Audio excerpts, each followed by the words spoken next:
Me llamo Antonio, tengo 70 años y he pasado más de la mitad de mi vida levantando una empresa familiar de consultoría en Valencia. Cuando vendí la compañía por 17 millones de euros, mis hijos insistieron en organizarme una fiesta de jubilación. «Te lo mereces, papá», dijo mi hijo Javier, con esa sonrisa que mezcla cariño y cálculo. La celebración fue en una terraza frente al puerto. Luces cálidas, música suave, copas de cava y demasiada gente que solo vino a ver cuánto había ganado. En medio de los brindis, mi nuera Lucía se acercó con una copa en la mano. «Antonio, este brindis es por ti», dijo, mirándome con dulzura ensayada. Mientras hablaba con mi socio retirado, vi algo. Un pequeño frasco transparente que Lucía sacó discretamente del bolso y vertió en una copa, la mía, la del borde con una pequeña muesca que solo yo usaba en casa. En ese instante, el aire se volvió espeso. Sonreí, disimulando, y entendí que el verdadero brindis aún no había comenzado. Dime desde qué ciudad me ves, y dale like si alguna vez sentiste que la traición llegó justo cuando todos te estaban celebrando. No era la primera vez que mi instinto me salvaba. Durante 40 años en los negocios, había aprendido a leer gestos más rápido que un notario firma un contrato. Y lo que vi en los ojos de Lucía aquella noche no era afecto, era urgencia. Mientras ella avanzaba con la copa, fingí escuchar al antiguo jefe de contabilidad, pero mi atención estaba fija en su mano. La forma en que sujetaba el cristal, con los dedos temblorosos y la sonrisa demasiado firme, me recordó a los clientes que mentían antes de una quiebra. Cuando Lucía se acercó, levanté la copa con mi mejor sonrisa. «Por ti, Antonio», dijo. «Y por la familia», respondí, tocando su vaso con el mío antes de dejarlo en la mesa. Durante unos minutos me dediqué a pasear entre los invitados, charlando, saludando, aceptando felicitaciones vacías. Y entonces vi a Isabel, mi cuñada, mirando su copa vacía. «¿No te han servido cava?», le pregunté. «No, se lo acabó Javier», respondió riendo. «Toma, prueba este». «Es buenísimo», le dije, empujando suavemente hacia ella la copa que Lucía había preparado. Isabel, siempre despistada, la tomó sin pensar. Yo, en cambio, pedí otra al camarero. «Una sin burbujas, por favor». Pasaron 5 minutos. La música seguía, los brindis continuaban y yo fingía disfrutar. Hasta que escuché un golpe seco detrás de mí. Isabel cayó al suelo, el cristal rodó por las baldosas y el murmullo alegre se convirtió en gritos. Lucía soltó su copa. «Dios mío, Isabel. Alguien que llame a emergencias», gritó, arrodillándose junto a ella con una rapidez teatral. Me acerqué despacio. El aire olía a cava, perfume caro y miedo. «¿Qué ha pasado?», preguntó Javier, pálido. «No lo sé, estaba bien, de repente», balbuceó Lucía, sin mirarme. Isabel convulsionaba, y la espuma blanca en sus labios me confirmó lo que ya sabía. No era alergia ni susto. Era veneno. Los paramédicos llegaron en menos de 10 minutos. Yo los observaba trabajar, mientras Lucía fingía llorar apoyada en el hombro de mi hijo. Pero los que conocen el miedo verdadero saben distinguirlo del fingido. El miedo de Lucía no era por Isabel. Era por ella misma. Mientras la ambulancia se alejaba, Javier se giró hacia mí. «Papá, quizás sea mejor que vuelvas a casa. Yo y Lucía iremos al hospital». «No», respondí. «Iré con vosotros. Isabel es familia». En el coche, Lucía no dijo una palabra. Tenía las manos frías, apretadas en su regazo. Javier conducía rígido, mirando al frente. En el hospital, los médicos no tardaron en pronunciar las palabras clave: envenenamiento agudo por sustancia vegetal. Lucía se tapó la cara. «No puede ser, eso no tiene sentido». Yo la observé con calma. «A veces la vida tampoco lo tiene», dije. Javier intentó que me fuera a descansar. «Papá, tú estás mayor, mañana te contamos». Pero yo ya había sobrevivido a demasiadas trampas para dejar el tablero tan pronto. Aquella noche, mientras ellos hablaban con los doctores, me quedé en el pasillo, mirando por la ventana del hospital. Las luces de Valencia se reflejaban en el cristal. Y en mi mente, solo una pregunta. ¿Desde cuándo mi familia dejó de brindar por mi vida y empezó a brindar por mi muerte? Esa noche casi no dormí. Me quedé sentado en el sillón del hospital, observando a Javier y a Lucía mientras fingían preocupación. La luz blanca del pasillo les caía encima como un foco de interrogatorio. Javier caminaba de un lado a otro, revisando el móvil cada minuto. Lucía, en cambio, estaba inmóvil, con la mirada perdida en el suelo, como si esperara que la tierra se la tragara. A las 3 de la madrugada, el médico salió de la sala. La señora Isabel está estable, pero ha ingerido una sustancia muy tóxica. Hemos identificado rastros de digitalina, un extracto de adelfa. Es un veneno potente, dijo con tono grave. Lucía palideció. ¿Y cómo puede haber llegado eso a su cuerpo? El médico la miró con indiferencia. Eso es lo que la policía intentará averiguar. Esa última frase la descompuso. Yo, mientras tanto, me limité a asentir con serenidad. Doctor, ¿cuándo podremos verla? Mañana por la mañana, si todo sigue bien. De regreso a casa, el silencio era denso. En el coche solo se escuchaba el sonido del limpiaparabrisas y el golpeteo de la lluvia. Lucía se sentó en el asiento trasero, mirando por la ventana. Javier conducía tenso. Papá, dijo por fin, deberías descansar unos días. ¿Descansar? Respondí sin mirarlo. Claro. Pero antes, ¿por qué no me contáis cómo ha terminado Veneno en una copa de mi fiesta? Javier frenó de golpe. ¿Qué estás insinuando? Nada, respondí calmado.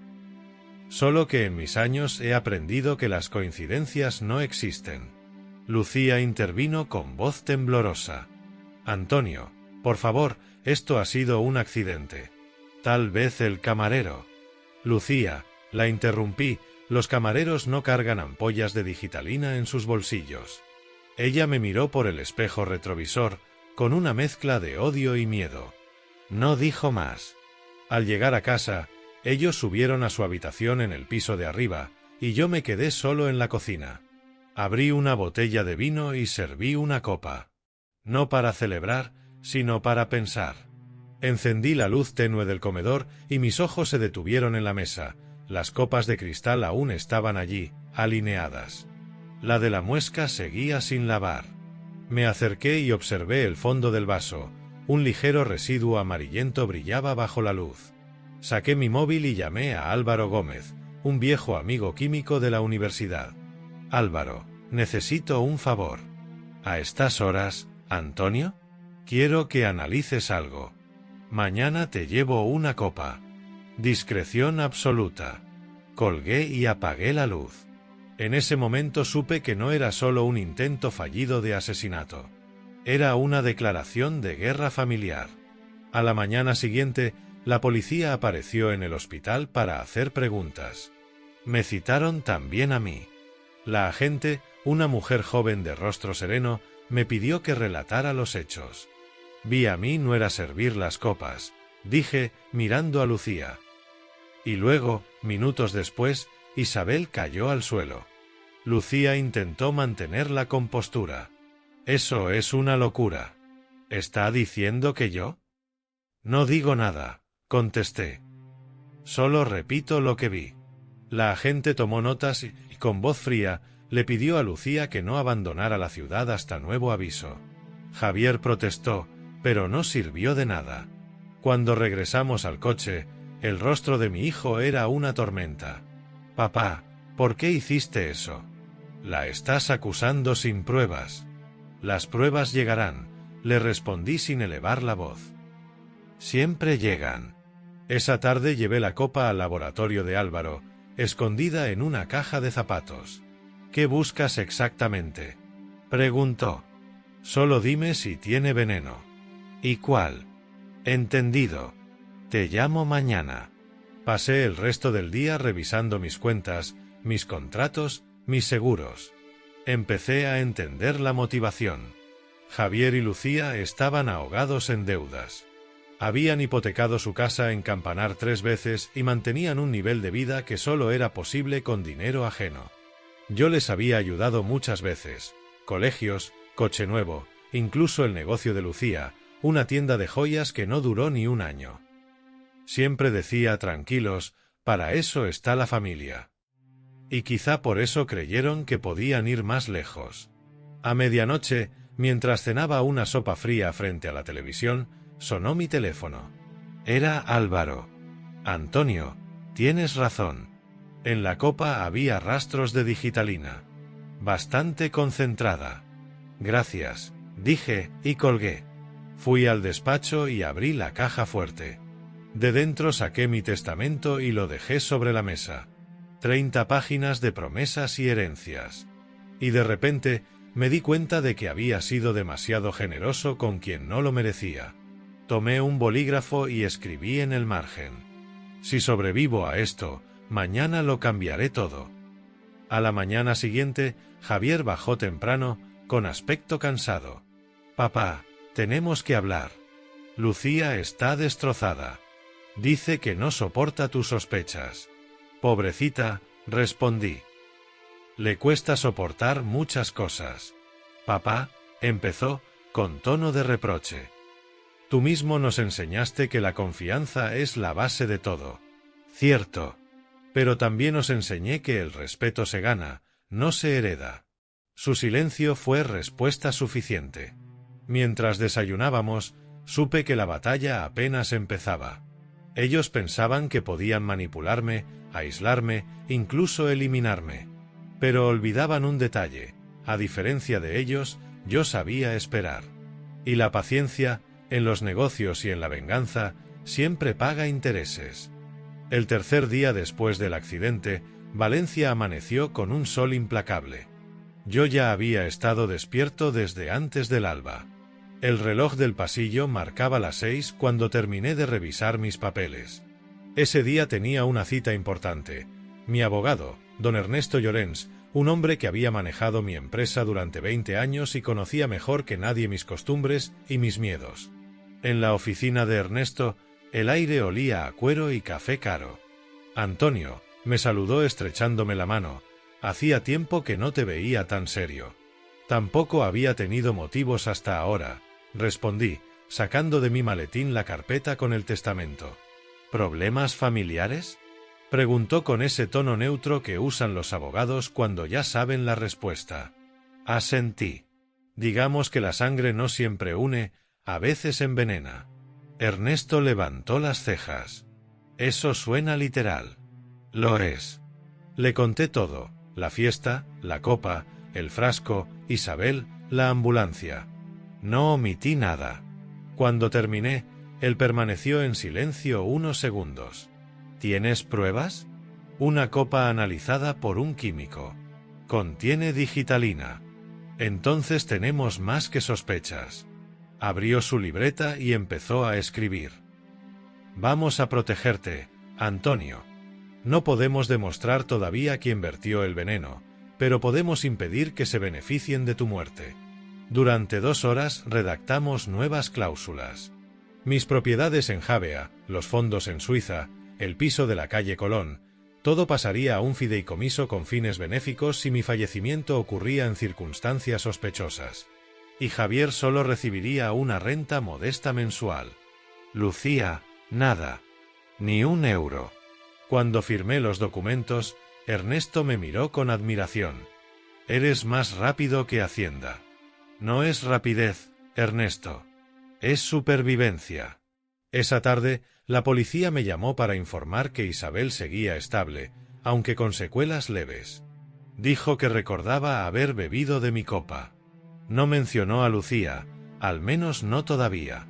Pero yo sabía que la memoria, como el veneno, tarda en hacer efecto. Lucía, mientras tanto, había cambiado de táctica.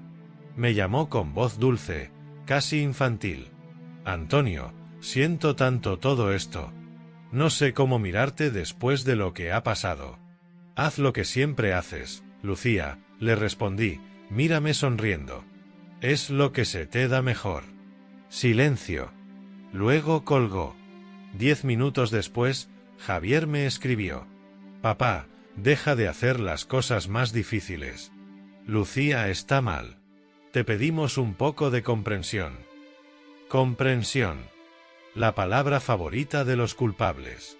Al día siguiente, mientras tomaba café en la terraza, llegó el cartero con un sobrecertificado. Era de un banco en Andorra donde tenía una pequeña cuenta personal. El documento confirmaba una transferencia reciente de 45.000 euros a nombre de Javier Ruiz. Pero yo no la había autorizado. Llamé al director, un hombre discreto que me debía varios favores. Antonio, la orden llegó con tu firma digital. Coincidía perfectamente. No fui yo, dije seco. Entonces te han duplicado la identidad. Colgué y miré el horizonte. La jugada estaba clara. Si no podían matarme, intentarían robarme vivo. Decidí dar el siguiente paso. Llamé a Álvaro, mi amigo químico, y le pedí otra cosa. ¿Podrías hacer una copia de la copa? ¿Una copia? Exacta. Sin veneno, pero con las mismas huellas. Puedo hacerlo. ¿Pero para qué? Para una pequeña representación. 2 días después, invité a Javier y Lucía a cenar. Tenemos que hablar de familia, les dije por teléfono. Aceptaron sin dudar. Lucía incluso propuso traer un pastel. ¡Qué detalle! Preparé la mesa en el jardín, justo donde solíamos comer en verano. Todo parecía normal. Paella, vino, velas, música suave. Cuando llegaron, Lucía llevaba un vestido azul marino y la sonrisa de siempre. Javier, camisa blanca impecable. Perfectos. Papá, esto parece una reconciliación, bromeó él. Eso espero, respondí, sirviendo vino en las copas. Durante la cena, hablamos de banalidades, el calor, el trabajo, la prensa. Yo fingí relajarme. Ellos fingieron ser inocentes. Entonces, en mitad de la charla, hice mi movimiento. Lucía, ¿recuerdas mi copa de la fiesta? La de la muesca. ¿Eh? Dijo, sorprendida. La he guardado. Me levanté y la traje envuelta en una servilleta. La coloqué en el centro de la mesa.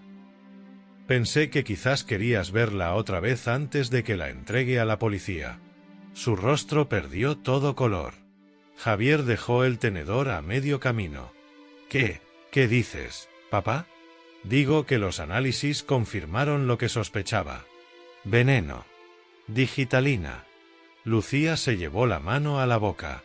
Eso no puede ser. Alguien quiere hacernos daño. Sí, Lucía. Yo. Me incliné sobre la mesa. Durante años os ayudé, os di todo. Pero lo que hicisteis aquella noche no tiene perdón. Javier se levantó bruscamente. No puedes acusarnos sin pruebas. ¿Sin pruebas? Sonreí con calma. Las pruebas están en esa copa. En ese momento, un coche policial entró al final del camino de entrada. Lucía se giró aterrada. ¿Qué has hecho? Lo mismo que habrías hecho tú, Lucía. Anticiparme. La policía se acercó, pero no para arrestarlos aún. Solo entregaron una citación. La investigación oficial comenzaría al día siguiente. Lucía rompió a llorar. Javier intentó calmarla, pero su voz también temblaba. «Papá, ¿qué quieres de nosotros?» «Nada», respondí. «Ya me habéis quitado suficiente». Ellos se marcharon poco después, dejando el jardín en silencio. Cuando el coche desapareció en la oscuridad, levanté la copa falsa, la observé bajo la luz y la dejé caer contra el suelo. Se rompió en 1000 pedazos. «Por fin un brindis sincero», murmuré.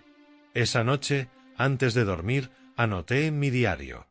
El veneno no mata solo al cuerpo. Mata a quien lo prepara, lentamente. Pero aún no sabía que la verdadera confrontación estaba por llegar. Porque los desesperados, cuando sienten que lo han perdido todo, siempre intentan un golpe final. Y yo ya estaba listo para recibirlo. Pasaron 3 días sin noticias. Ni llamadas, ni mensajes. El silencio era sospechoso, y en mi experiencia, el silencio siempre precede al movimiento. El jueves por la mañana, recibí una llamada del comisario. Señor Ruiz, confirmamos la presencia de digitalina en la copa analizada. La procedencia todavía se investiga, pero entendemos que usted señaló a su nuera como sospechosa. Así es, respondí. Tendremos que citarla a declarar. Y probablemente también a su hijo. Colgué. Sabía que, con una simple declaración, todo podía cambiar. Si Lucía hablaba, podía intentar culpar a Javier. Si Javier se asustaba, podía delatarla a ella. Pero el verdadero problema no era la verdad, era el miedo. El miedo los haría peligrosos. Esa noche, cuando volvía del despacho de mi abogado, noté algo extraño. Mi puerta estaba entornada. No dejé llaves puestas ni alarmas desactivadas. Entré despacio. Todo parecía intacto, pero mi instinto me decía lo contrario. Subí al despacho y lo confirmé. Los cajones estaban movidos. Mis documentos seguían allí, pero uno de los sobres con las copias del Nuevo Testamento había desaparecido. No había duda. Habían entrado. No llamé a la policía, preferí esperar. A veces, el ladrón vuelve al lugar del robo. Esa madrugada, no dormí. Me quedé en el sofá con una lámpara encendida, esperando el sonido del motor de un coche familiar. Pero nadie vino. Solo el tic-tac del reloj y el murmullo del viento entre los limoneros del jardín. A las 8 de la mañana, sonó mi teléfono. Era Lucía. Antonio, su voz era seca, quebrada. Necesitamos hablar. ¿Ahora queréis hablar? Por favor. No por teléfono. Le di una cita en la cafetería del puerto, donde el ruido del mar cubría las conversaciones. Llegó con gafas oscuras y un pañuelo en el cuello. Parecía una actriz de película barata, intentando disimular un desastre. No fue lo que crees, dijo apenas sentarse. Entonces explícame lo que fue. Javier está fuera de control. Desde que la policía lo llamó, no duerme. Está convencido de que tú quieres destruirnos. ¿Y no te parece curioso que use la palabra destruirnos en plural? Lucía bajó la cabeza. Yo solo quería ayudarle. No podía más con las deudas, con los bancos. Él decía que si tú morías antes de los impuestos de la venta, todo quedaba limpio. La escuché sin interrumpirla. La culpa la hacía hablar más de la cuenta. Así que lo sabías, dije al fin. No fuiste solo una cómplice pasiva. Lucía me miró con lágrimas contenidas. Yo no quería, solo pensaba asustarte, hacerte creer que estabas enfermo. No sabía que él había conseguido veneno de verdad. Respiré hondo. Su confesión era tan torpe como sincera. ¿Dónde está Javier ahora? En casa. Pero no está bien. Dice que si tú hablas, lo perderá todo. Ya lo ha perdido. Lucía se levantó de golpe. Por favor, Antonio. Si tú lo denuncias, él no lo soportará. No sabe vivir sin controlarlo todo. El problema, Lucía, es que eso lo aprendió de mí. Pagó el café y se marchó sin mirar atrás. Yo me quedé un rato observando las olas. Era curioso. Durante años había soñado con jubilarme junto al mar, y ahora el mar se había convertido en el único testigo de mi supervivencia. Al volver a casa, encontré una carta metida por debajo de la puerta. No vayas a la policía. Tenemos tus papeles. La letra era de Javier. Lo que no sabía era que los documentos que había robado eran copias falsas. Ernesto, mi abogado, había preparado duplicados precisamente para este tipo de escenarios. Esa tarde, lo llamé. Ernesto, creo que ha llegado el momento de cerrar el círculo. ¿Estás seguro, Antonio? Esto los va a hundir del todo. Ya se hundieron solos. Yo solo voy a soltar el ancla. Preparamos la denuncia completa, con los resultados del laboratorio, la grabación de mi conversación con Lucía. Sí, la había grabado y la copia de la carta que Javier me dejó. Todo entregado discretamente a la policía al día siguiente. El sábado por la noche, mientras cenaba solo, escuché ruidos en el jardín. Me asomé por la ventana y vi una sombra moviéndose entre los naranjos. Cogí mi bastón, uno de madera maciza, regalo de un cliente inglés, y bajé sin hacer ruido. La sombra se acercó a la puerta trasera. Cuando la abrí de golpe, la linterna iluminó un rostro que no esperaba. Javier. Tenía los ojos rojos, ojeras profundas, la barba de varios días. En la mano llevaba el sobre robado. «Papá, tenemos que hablar. Ya lo hicimos muchas veces». «No. Esta vez me vas a escuchar». Entró sin permiso, dejó el sobre la mesa. «¿Qué hiciste con Lucía? Está histérica. Dice que la vas a arruinar. Ella se arruinó sola. Como tú. Se acercó demasiado. Su respiración olía a alcohol. Papá, todo esto se fue de las manos. No queríamos matarte, solo controlarlo». Me reí, no por humor, sino por cansancio. ¿Controlar qué, Javier? ¿Mi empresa, mi dinero, mi vida? Todo eso ya lo tuve, y ya lo di. Lo único que quería era paz. Y yo solo quería respeto. Gritó. Toda mi vida he sido el hijo del jefe. Tú no sabes lo que es vivir bajo tu sombra. El silencio que siguió fue largo, pesado. Entonces preferiste heredar mi tumba, dije al fin. Javier se derrumbó en la silla. No sé qué hacer, papá. No puedo ir a la cárcel. Entonces di la verdad. Le conté que la policía ya tenía las pruebas y la grabación de Lucía. Su rostro cambió. ¿Grabación? Sí, hijo. Siempre dijiste que yo era anticuado. Pero hasta los viejos sabemos usar un móvil. Se tapó la cara con las manos. ¿Y ahora qué? Ahora decides. Puedes cooperar o hundirte con ella. No respondió. Solo se levantó y se fue, tambaleándose hacia el coche. A la mañana siguiente me llamó el comisario. Señor Ruiz, su hijo ha venido a entregarse. Ha confesado. Me quedé quieto. ¿Y la nuera? Detenida también. Intentaron transferir dinero a una cuenta extranjera anoche. Tenemos todo registrado. Cerré los ojos y respiré hondo. No sentí alivio. Solo una enorme tristeza, como si un edificio que uno mismo construyó se derrumbara frente a sus ojos. Miré alrededor de mi casa. Las paredes, los muebles, las fotografías. Todo lo que había logrado en mi vida seguía allí. Solo faltaba lo que de verdad importaba, la familia que ya no existía. Me serví un vino, miré el reflejo del sol sobre la copa y susurré. Brindo por los que aprendieron demasiado tarde que la avaricia también mata. El cristal tintineó. Y por primera vez en semanas, bebí sin miedo.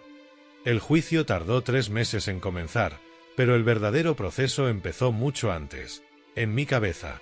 Durante esas semanas, aprendí a convivir con el silencio. Ya no esperaba llamadas, ni visitas.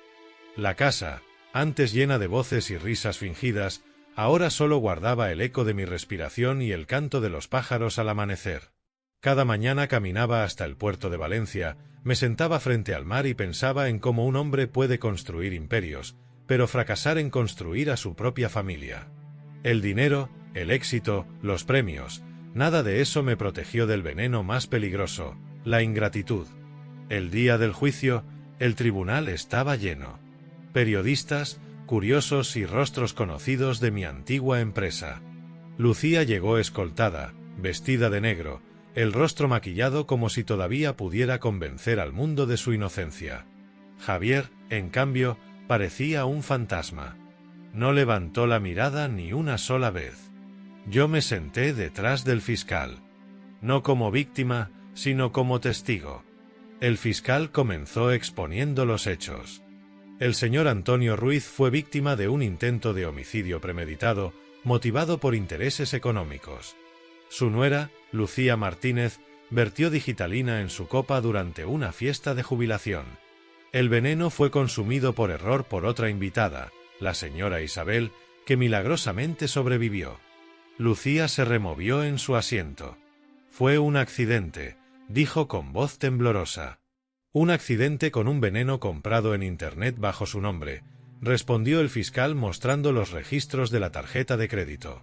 El abogado defensor intentó alegar estrés, presión económica, desequilibrio emocional. Pero la grabación que había entregado a la policía hablaba por sí sola. En ella, se escuchaba la voz de Lucía diciendo: «Javier, no podemos esperar más. Si su corazón falla en la fiesta, nadie sospechará». Esa frase retumbó en la sala como un disparo. Javier agachó la cabeza y empezó a llorar. El juez pidió silencio. El fiscal continuó: «Además, tenemos la carta que el señor Ruiz recibió, amenazándolo con no acudir a la policía, escrita con la letra del acusado Javier Ruiz». La defensa ya no tenía argumentos. Todo estaba dicho. Cuando llegó mi turno de declarar, el juez me miró con respeto. «Señor Ruiz, ¿desea decir algo a los acusados?». Me levanté despacio, apoyándome en mi bastón. Miré a Javier primero. «Hijo, te di todo lo que tenía: dinero, tiempo, confianza. Pero el respeto no se compra, se gana. Tú creíste que mi amor era una cuenta corriente». Luego miré a Lucía. «Y tú, fuiste más lista que todos, pero olvidaste lo esencial: el dinero puede comprar silencio, pero no destino». Lucía bajó la vista. «No vine aquí buscando venganza», continué. «Vine a recuperar mi paz. Y espero que ustedes encuentren la suya, aunque sea tras los barrotes». El juez dictó sentencia. Lucía, 15 años de prisión por intento de homicidio y fraude. Javier, 5 años por complicidad y falsificación documental. Nadie aplaudió. No había ganadores. Solo ruinas. Cuando salí del tribunal, el aire de marzo olía a azahar. Caminé despacio hasta el coche, acompañado por Ernesto, mi abogado. «Has sido más fuerte de lo que muchos podrían soportar», me dijo. «No soy fuerte, Ernesto. Solo viejo. Y los viejos sabemos que la vida, al final, siempre cobra las deudas». Esa noche, encendí una vela en memoria de lo que alguna vez fue mi familia. No por ellos, sino por el amor que creí que existía. Las semanas siguientes, mi vida se llenó de nuevas rutinas. Isabel, ya recuperada, venía a visitarme todos los miércoles. «Nunca pensé que sobreviviría para contarlo», me decía siempre. «Ni yo», le respondía. Pero el destino tiene su humor. Ella me hablaba de sus nietos, del jardín, de recetas de su juventud. A veces reíamos. Era curioso cómo dos personas casi muertas podían devolverle sentido a la vida del otro. También me visitó Clara, la psicóloga del juzgado. «¿Ha pensado en perdonarlos?», preguntó un día. «El perdón no es problema. El olvido sí». «Entonces escríbalo», me sugirió. «Cuente su historia». Esa noche, comencé a escribir. No para el público, sino para mí. Página tras página, relaté cada detalle: la fiesta, el veneno, el miedo, el cálculo. Era mi manera de limpiar el alma, de ordenar los pedazos rotos. Y mientras escribía, comprendí algo que había pasado por alto. No me intentaron matar solo por dinero. Me intentaron matar porque no sabían quién era realmente. Habían olvidado que detrás del padre estaba el hombre que sobrevivió a 3 crisis, a socios desleales, a la competencia feroz. Un hombre que había aprendido a no confiar en las apariencias. En junio recibí una carta del juzgado. Era de Javier. La abrí con manos temblorosas. Decía: «Papá, no espero que me perdones. Solo quiero que sepas que la cárcel me ha hecho entender lo que tú intentabas enseñarme toda la vida, que la libertad no se mide en dinero, sino en dignidad. Perdí las dos. Lo siento». No lloré, pero guardé la carta en el cajón del escritorio, junto a la foto de él de niño, sosteniendo el primer trofeo de fútbol que ganó a los 10 años. En esa foto, su sonrisa era limpia, sin cálculo. Un mes después, asistí a la inauguración del Centro de Formación Ruiz y Vida, una fundación que creé con parte del dinero de la empresa. El objetivo era enseñar oficios a jóvenes en riesgo de exclusión. Mientras cortaba la cinta, pensé, el legado no es lo que dejamos, sino lo que evitamos destruir. Los periodistas me hicieron preguntas, pero respondí poco. Un hombre de cierta edad no necesita explicaciones, sus actos hablan por él. Aquella noche, sentado en el jardín, volví a sacar el vino. El mismo con el que casi me matan. Serví una copa, la miré bajo la luz de la luna y sonreí. Ya no había miedo. Solo calma. Brindé en voz baja, solo para mí. Por los que intentaron enterrarme sin saber que yo era semilla. El vino sabía a justicia y a descanso. El verano trajo un silencio diferente. No era el del miedo, sino el de la calma. El tipo de silencio que deja espacio para escuchar el mar, el viento y, a veces, la propia conciencia. Habían pasado 3 meses desde el juicio. La prensa ya había olvidado mi nombre, los vecinos volvían a saludar sin curiosidad, y yo había empezado a dormir de nuevo sin mirar hacia la puerta cada vez que crujía una tabla. Pero la historia aún no había terminado. No mientras quedara alguien que heredara el peso del apellido Ruiz. Una tarde de julio recibí una llamada inesperada. ¿Don Antonio Ruiz?, preguntó una voz joven. Sí. Le habla Marina, abogada de oficio. Represento a su nuera, Lucía Martínez. Ella solicita verle. Dice que necesita hablar con usted antes de firmar unos documentos. Durante unos segundos no supe qué responder. ¿Y qué podría tener que decirme alguien que intentó matarme? Pregunté finalmente. Dice que no busca perdón, solo claridad. Acepté. No por compasión, sino por curiosidad. Quería ver con mis propios ojos en qué se había convertido aquella mujer que, en otro tiempo, fingía llamarme papá con voz dulce. El centro penitenciario de Picassent olía a desinfectante y resignación. Las paredes eran grises, pero lo más gris estaba en los rostros. Lucía apareció escoltada por una funcionaria. Estaba más delgada, el cabello recogido, el rostro cansado, pero sus ojos seguían teniendo esa chispa inquieta de quien siempre busca ventaja. «Gracias por venir», dijo, sentándose frente a mí. «No lo hice por ti», respondí. «Vine a escuchar qué mentira nueva traes esta vez». Lucía respiró hondo. «No voy a justificarme. Lo que hicimos fue horrible. Pero quiero que sepas algo, Javier no quería matarte. No lo defiendas. No lo hago. Solo digo la verdad. Él no tenía el valor. Todo lo que pasó lo provoqué yo». La miré sin pestañear. «Eso no te convierte en mártir, Lucía. Solo en más peligrosa». «Lo sé. Pero aquí dentro, uno tiene demasiado tiempo para pensar». Sacó de su bolsillo un papel arrugado y me lo deslizó por la mesa. Era una carta dirigida a Javier. «Si alguna vez lees esto, quiero que sepas que fui yo quien llevó el veneno a la fiesta. Que tu padre te perdone algún día, porque yo no podré hacerlo. Quiero que se la hagas llegar», pidió con voz baja. «Lo necesitan en el centro. Le costará más creerlo si lo recibe de mí». La miré largo rato. No por piedad, sino por comprensión. «¿Por qué ahora?», pregunté. «Porque no quiero salir de aquí con más peso del que ya llevo. Y porque, aunque no lo creas, supe quererle a mi manera». Guardé la carta. «No prometo nada», le dije antes de marcharme. «Con eso me basta». Días después visité a Javier en la prisión de Teruel. No lo hacía por él, sino por mí. El guardia me condujo hasta la sala de visitas. Cuando entró, me costó reconocerlo. Cabello corto, uniforme gris, mirada vacía. «Padre», dijo simplemente. Saqué la carta de Lucía y la dejé sobre la mesa. «Es de ella». Él la abrió con manos temblorosas. La leyó 2 veces. Cuando terminó, La dobló y la guardó. No cambia nada, susurró. Tal vez no. Pero a veces la verdad sirve para cerrar una herida, aunque sea mal. Se quedó callado, mirando el suelo. Papá, ¿crees que hay redención para gente como nosotros? Siempre la hay. El problema es que cuesta caro. Javier levantó la mirada.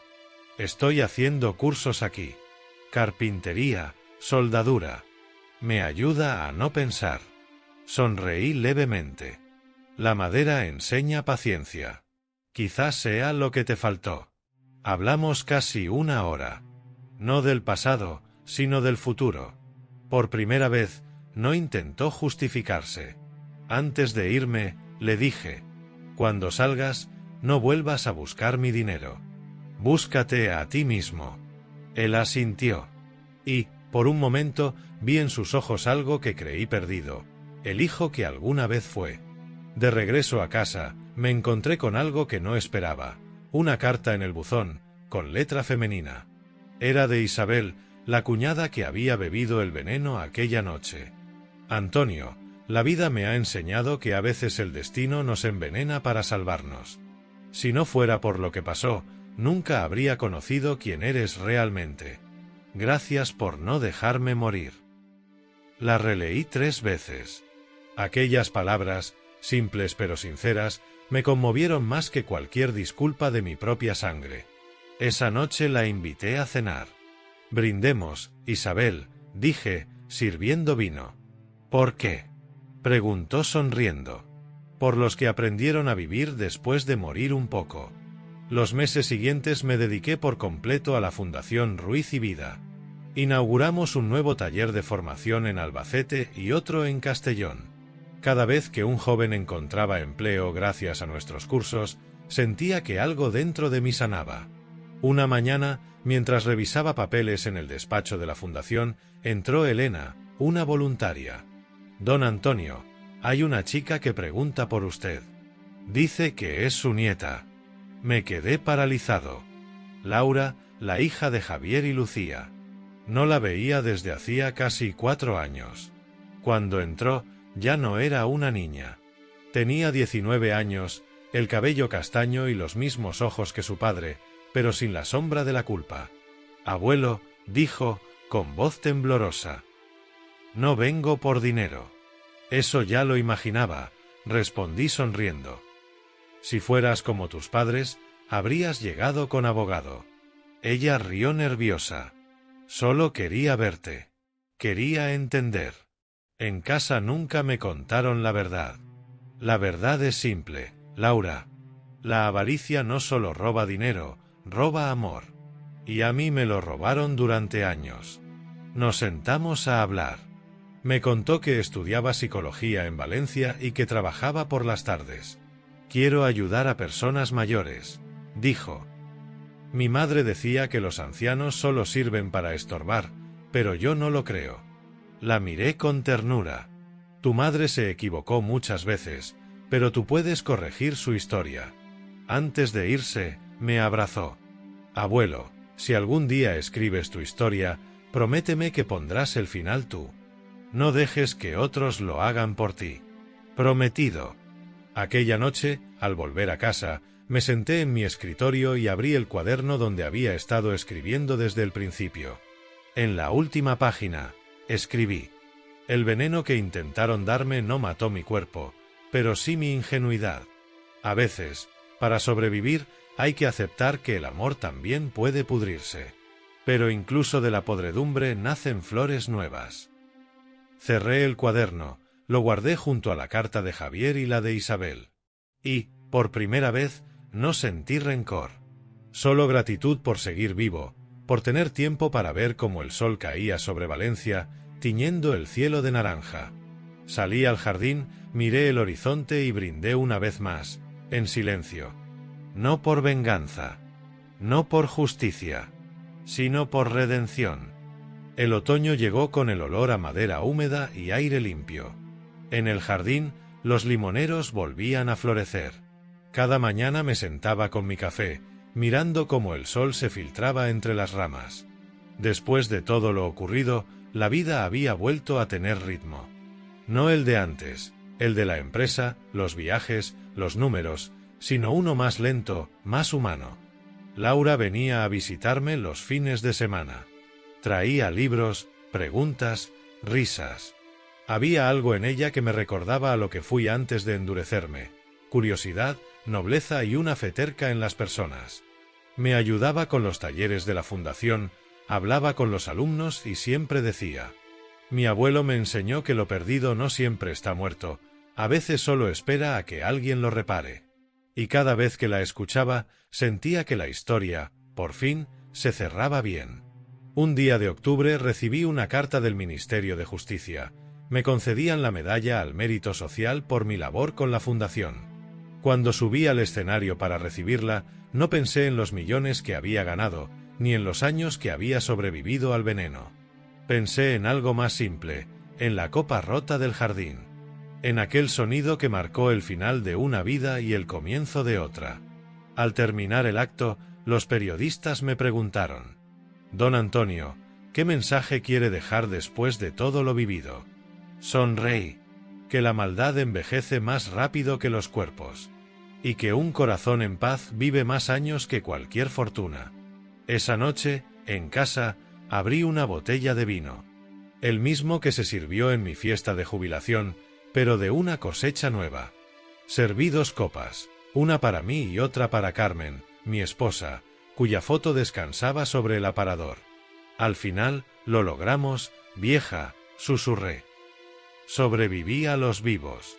Apoyé la copa, cerré los ojos y escuché el tic-tac del reloj del salón. Por primera vez, aquel sonido no me recordó el paso del tiempo, sino el valor de seguir respirando. Miré por la ventana, hacia las luces del puerto, y pensé: intentaron matarme por mi herencia. Pero mi verdadera herencia era esta: aprender a vivir sin odio. Brindé en silencio. Por el perdón, por la justicia, por los que siguen. Y por la certeza de que el veneno solo mata a quien lo prepara.